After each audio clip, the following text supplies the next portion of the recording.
Minister, is the government planning to increase EI premiums in the coming year? Well, it's happened again. Welcome back to Moose and Loose. My name's David. Today we got Nate Erskine-Smith once again taking a shot at Mark Carney. This time it's even worse than the budget video. He's taking full shot at his net zero agenda and saying, well, he's not living up to who Mark Carney is. He even quotes his own book back to him. We also have Carney going down to America, meeting with Donald Trump. This time it's for FIFA. They're trying to limit the expectations here because, well, Carney's not going to come back with a deal. Let's jump into this. Got this one here from Leslyn Lewis. It says a Canadian infrastructure bank spent only $4 million on actual projects last year, yet paid $38 million in salaries and almost $4 million in bonuses. Isn't that interesting? Meanwhile, they project $204 million in credit losses. It's almost $250 million tax dollars lost. Coming from Taxpayers Federation here, Crown corporations dish out $190 million in bonuses. Deplorable. I thought I'd just briefly show this one. So Ryan Garrettson posting this is Sudbury, Ontario. This is Canada now. Look at this. Just tents everywhere. People can't afford to live. This is deplorable. This never used to exist in Canada. And we got this one here. Major breaking. Quebec moves to ban halal kosher menus, prayer rooms, and face coverings in public institutions. Wow. I think it's time to make that nationwide. Next up, we got Carney meeting with Trump again. This is for FIFA because he can't seem to get a meeting with Trump in any other way. It says Carney to meet Trump and Sheinbaum in DC as Kuzma future in question. We're seeing this everywhere. Carney to meet Trump, Sheinbaum tomorrow in DC. This is happening today on Friday. This one from Bloomberg. Carney doesn't plan to talk trade with Trump at FIFA event, LeBlanc says. So he's just going to go there, not talk about trade. No point getting a deal. Who cares? This is a great look. The Prime Minister's office is attempting to play down Friday's meeting between Mark Carney and Donald Trump on the sidelines of the FIFA World Cup draw, saying it will be a brief meeting. But a meeting is a meeting.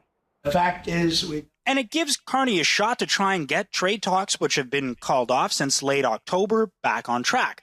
If things can get moving again, a deal with the U.S. could happen quickly, with both Carney and the U.S. ambassador to Canada saying an agreement on things like metals tariffs were really close before Trump ended things over the Ontario government's anti-tariff ad, something Carney apologized for the last time he saw Trump in South Korea. Now, getting talks started again likely won't come by asking nicely. The PM had to drop the digital services tax in the summer to get things moving again, and there could be a similar price to pay this time around. The maximum we can do with such a short time window tomorrow is to just not get on his bad side and maybe just get an indication of when we can start trade talks, but without really looking weak.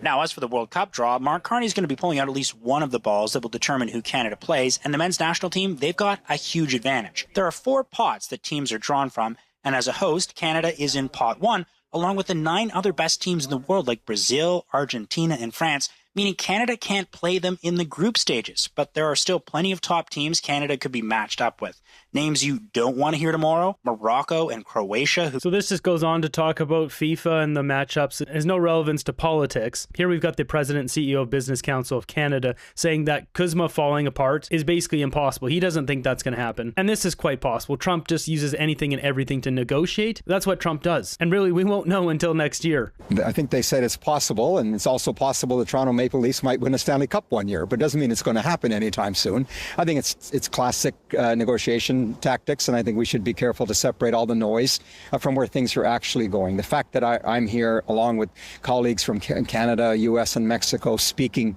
to the review and renewal of the USMCA in a process that's commenced by them, by the government for over 270 days, tells me that they're very serious about the review and renewal, and they recognize the role it plays in their own economy and why it's in their own interest to ultimately let that happen. I mean, there's a lot of time between now and then, and like what happens if Trump goes and helps clean up Venezuela, gets rid of Maduro, new government comes in, they sign a big oil deal down there, America doesn't need as much of our oil. Are they able to get it cheaper from Venezuela than they're getting it from us? I mean, they're already getting it bottom barrel prices from us, but who knows? There's a lot of moving parts. Also got this one here from the Toronto Star. Choose your friends wisely. There are 13,000 good reasons why Canada should buy Sweden's Gripen fighter jet. No, we shouldn't. This is an inferior aircraft. Doesn't matter if they paint AI on the tail fin there. That doesn't help it. If we are to buy fighter jets, it should not be this. The F-35 is far superior. It's a Gen 5 aircraft that outdoes this in every way. So if the Toronto Star is pushing this, then just think the opposite is probably what's the best choice. We also got this one from the Toronto Star. Seaward change advisors quit over Carney government's deal with Alberta. Eco advisors are quitting because of this deal, this MOU that Carney did with Alberta. So Carney is losing some of his net zero warriors leaders off of the eco-green side here. I mean, you lost Guy Beau. I wouldn't be surprised if Adam Van Koeverden starts. I mean, he's already kind of chippy in the House of Commons. It depends what their motives are. And with that, we've got Nate Erskine-Smith here. What exactly are his motives? Because he's coming out once again and grilling Mark Carney. Environmental champion Stephen Guilbeault resigned his cabinet post based on his strong opposition to the deal. What does the deal do exactly? Well, on the one hand, at a high level, it's a collaborative document in a moment when national unity is critical.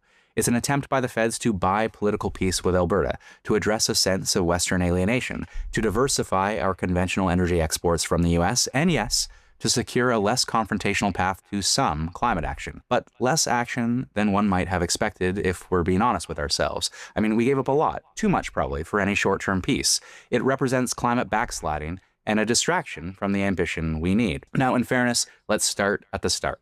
The MOU's preamble tells us that Alberta and Canada are committed to achieving net zero greenhouse gas emissions by 2050, to establishing Canada as a global energy superpower, and to respecting Indigenous rights holders. It then sets out a series of mostly laudable objectives. The main and obvious tension is the goal to increase production of Alberta oil and gas while simultaneously reaching carbon neutrality. Is it even possible? Well, in theory, maybe. The idea is that so long as the world relies on fossil fuels, Canada should reap the economic benefits. And there's a logic to that, of course. Better us than the United States or other countries with poor human rights records. What is this? Franklin targets narco? Of all things they could put on here. The MOU ties a potential new pipeline through northern BC directly to a massive carbon capture and storage project. The downside, though, is that it'll cost billions in public subsidies, and experts call the tech expensive, unproven, and a distraction from global decarbonization efforts while allowing the oil and gas industry to conduct business as usual. He just said expensive, unproven carbon capture technology. This is a liberal basically debunking, saying Carney's whole agenda here is not proven expensive, quoting sources here. This is pretty scathing. Like, this is the backbone of his entire campaign, what he's doing here. Everything they say has got to be low carbon, net zero. And Nate here is just taking a direct shot at him. This isn't even a cannonball just, skimming the bow here. This is like right through the center of the ship. The truth is that in a future net zero world, there is not a strong business case for new fossil fuel infrastructure today. The oil and gas sector is already our largest single source of emissions, and a significant expansion of production is likely only viable in a non-net zero world, which seems to be what the MOU is betting on because that's what it commits to, a significant expansion of oil production and export of at least 1 million barrels a day above the status quo of over 4 million barrels. So Nate thinks that this net zero world can't include oil. Mark Carney, I don't think, cares. I mean, look what Brookfield's invested in. They've got oil pipelines down in Brazil and the UAE. They're all about making money. Mark Carney's grift, the carbon credit system, all of that is what he's pushing towards. But Nate doesn't get this. He's not in the inner circle, so he doesn't understand, nor has he probably even thought about this, because he's an eco-warrior just like Adam Van Koeverden or Stephen Guilbeault. They think we can just put some solar panels around and it'll take care of business. If you run the math and numbers, it just doesn't work. Still, it's fair for the private sector to bet on that world. And the feds have said that there won't be public money for any new pipeline. That is the right answer. And we should ensure that it doesn't happen indirectly through loan guarantees.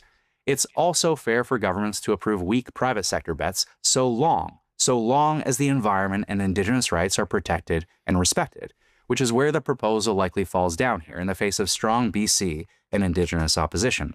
At the same time, while companies are free to bet on runaway climate change, it is incumbent on governments to take ambitious climate action seriously.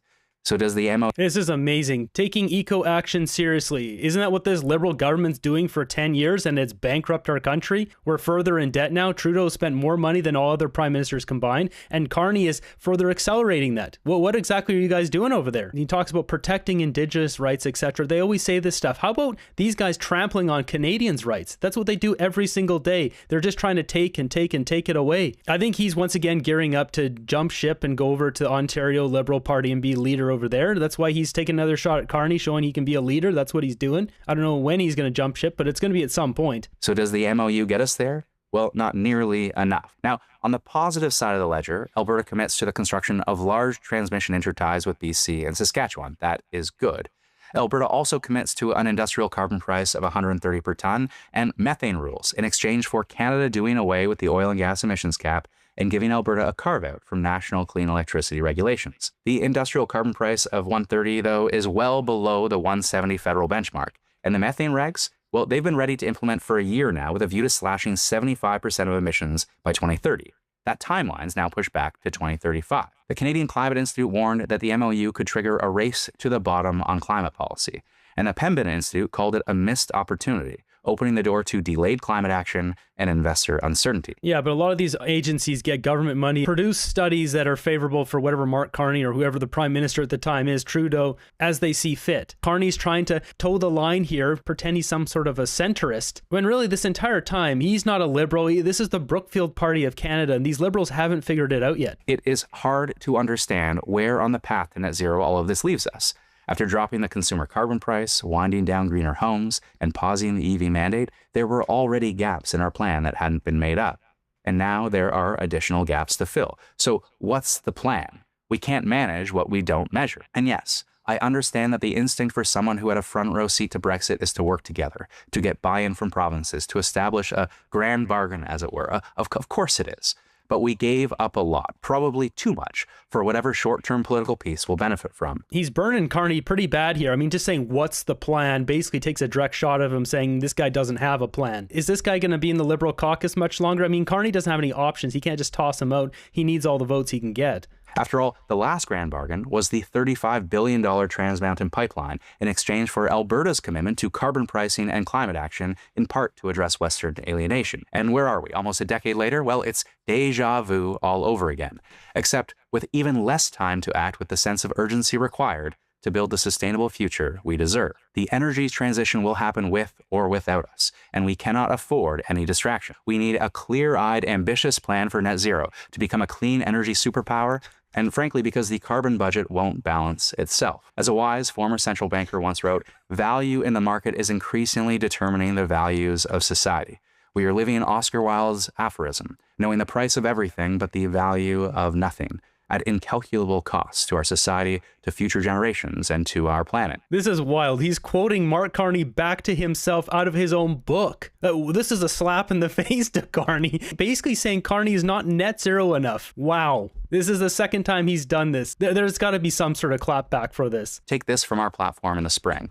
As we build the strongest economy in the G7, we cannot lose sight of the impact our choices will have on our children and grandchildren. We must always be mindful of long-term sustainability and the kind of economy and environment we want for them. Words and promises we would do well to heed. Wow, he's basically saying Carney's not living up to his promises. His leader taking another shot at him. He must be leaving soon, going out in a bit of a blaze of glory to show he's a leader. There's no other way here. You can't survive in this caucus, just keep taking shots at Mr. Banker here. Mr. Arrogant Banker isn't going to let this slide here for a long time. As Embrandt pointing out here, while you managed to get through the whole spiel without mentioning Carney's Brookfield pipeline hypocrisy, carbon capture conflicts, Climate Institute liberal funding, or the net zero WF delusion. I truly believe he's an eco-warrior, just like Guy Beau and Adam Van Koeverden. They have no idea what Carney's doing. They don't realize they're a part of the Brookfield Party of Canada, and it's all grift. They think it's the net zero party, and while Carney's using elements of that to push his carbon credit system and enticing as much money to come into Canada through pensions, etc., it's the Brookfield Party. Canadians can no longer afford your clear-eyed, ambitious C-word plan. The economy is in the toilet, people are hurting, and the future is bleak for young people. You need to focus on restoring the prosperity that existed before the lost Trudeau years. I don't think he cares about that. I'm curious to see if this gets any repercussions, because I think this is more of a scathing critique of Mark Carney than the budget video. Moving ahead, we've got this one from CTV Atlantic. It says, Nova Scotia approves 54 turbine wind project expected to generate $3.7 million annually. I'll believe it when I see it. These projects are almost always a disaster. There's a few places in America where they work. Out in the middle America where it's really windy, it's flat all over the place. Farmers can put these on their fields and it doesn't really affect their crops all that much. But putting them out in the ocean near pristine beaches, these wind turbines eventually break. They hit birds, break their wings. They don't generate that much power. Somebody replying with this, nationwide alert issued after asbestos detected in Chinese-made wind turbines across the country. Yeah, that's great. Next up, we got this one I thought was interesting. It says Quebec to use $1.8 billion meant for climate action to pay down the government debt. But there is some resilience. The estimated deficit will be less than expected, going from $13.6 billion to $12.4 billion. And Quebec still plans to return to a balanced budget by 2029-2030. The economy is performing well, and that the unemployment rate is low. For fairness to Quebec's future generations, the $1.8 billion cumulative surplus of the so-called Green Fund will be transferred to the Generations Fund. They're taking away from your left pocket to put into your right pocket. But at the end of the day, it helps the government in looking as if they're managing the debt level better. So finally, no gas tax reduction. But Quebec Solidaire isn't happy either. If we want to be fair with future generation, is to stop the climate change right now, is to invest in green initiatives. That was more fair, and that was the deal. There are measures for... These people are crazy. So yeah, they're paying down nearly $2 billion on the debt with this eco-green nonsense money, which is what they should be doing. Get rid of the deficit. In other news here, we've got Patty Hajdu admitting that they may increase EI premiums. Minister, is the government planning to increase EI premiums in the coming year?